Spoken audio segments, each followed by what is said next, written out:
আসসালামু আলাইকুম রহমতুল্লাহ। বাংলাদেশের মুসলমানরা পৃথিবীর কোনো ইসলাম মুসলিম এগুলো এতে মানার সময় নেই। পৃথিবীর অন্যান্য দেশে মুসলিমদের উপর নির্যাতন নিপীড়ন দেখার সময় নেই। বাংলাদেশের মুসলমানদের শুধু ভারত বিরোধিতাই তাদের বিশুদ্ধ মুসলিম থাকার জন্য একমাত্র ক্রাইটেরিয়া হিসাবে তারা মনে করে।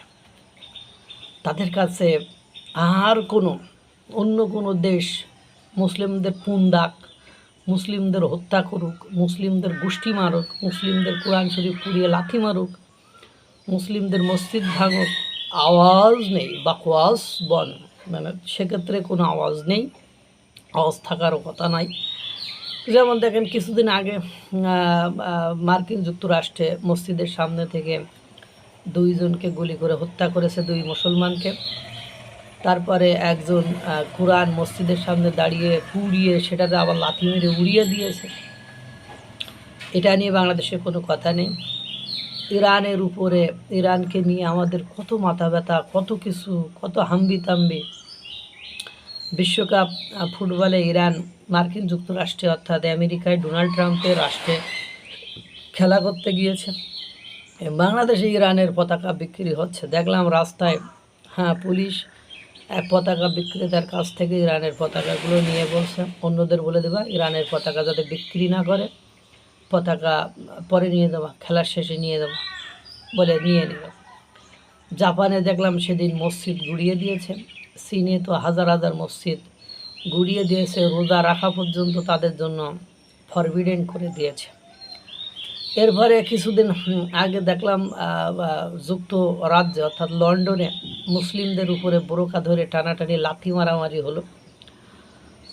কোনো আওয়াজ নেই, কোনো শব্দ নেই।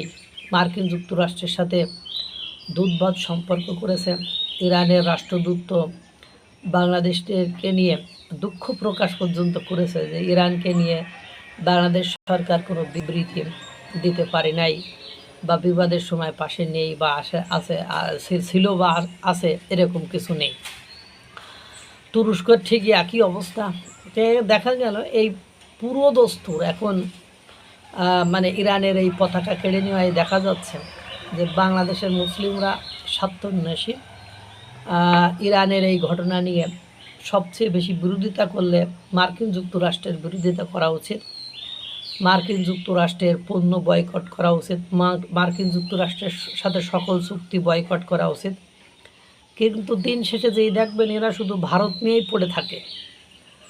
এদের মুসলমানিত্ব বলতে বোঝায় এরা ভারত বিরোধিতা করে। আর বিশ্বের অন্য দেশ মুসলমানদের যত ক্ষতি করুক, যত নির্যাতন নিপীড়ন অত্যাচার, তাদের দবায় চটকায় আগুন দিয়ে পুড়ায়, তাদেরকে যা খুশি করুক, তাদের জবান বন্ধ থাকিবে। বিষয়টা এমন জায়গায় যেয়ে আটকে গিয়েছে। ঠিক সেরকমই হয়েছে যে মার্কিন যুক্তরাষ্ট্রের সাথে শূকরের গোশ কেনার মতো চুক্তি করে ফেলা, মার্কিন যুক্তরাষ্ট্রের অনুমতি ছাড়া অন্য দেশের পণ্য কিনতে না পারা, কারোর সাথে চুক্তি করতে না পারা। মার্কিন যুক্তরাষ্ট্রের যারা শত্রু, বাংলাদেশের তারা শত্রু। একের পর এক পণ্য সামগ্রী, এলএনজি, এলপিজি গ্যাস অন্য দেশ থেকে ক্রয় করলে 1000 কোটি টাকা সেভিংস হইতো, সেটা 1000 কোটি টাকা লসে হলেও মার্কিন যুক্তরাষ্ট্র থেকে নিয়ে আসা, সবই এখন মার্কিন যুক্তরাষ্ট্র নির্ভর। সুতরাং মুসলমান যারা নিজেদেরকে মুসলমানত্ব, ইসলাম ধর্মের ধারক বাহক, ইসলামী রাজনৈতিক দল মনে করে, তারা কেউই মার্কিন যুক্তরাষ্ট্রের বিরুদ্ধে কোনো আওয়াজ, তাদের চুক্তির বিরুদ্ধে কোনো কথা কেউই বলে না। দেখতে থাকুন, বাংলাদেশের মুসলমানরা ভারত বিরোধী হলেই মুসলমান, বিশ্বের অন্য জায়গায় মুসলমানদের যা হয় হোক, কোনো সমস্যা নাই। হাই রে কপাল মন্দ, বাংলাদেশের মানুষের আমেরিকার ক্ষেত্রে গাল হয়ে যায় গন্ধ। আল্লাহ তাআলা সকলকে ভালো রাখুক, সুস্থ রাখুক। আসসালামু আলাইকুম রহমতুল্লাহ।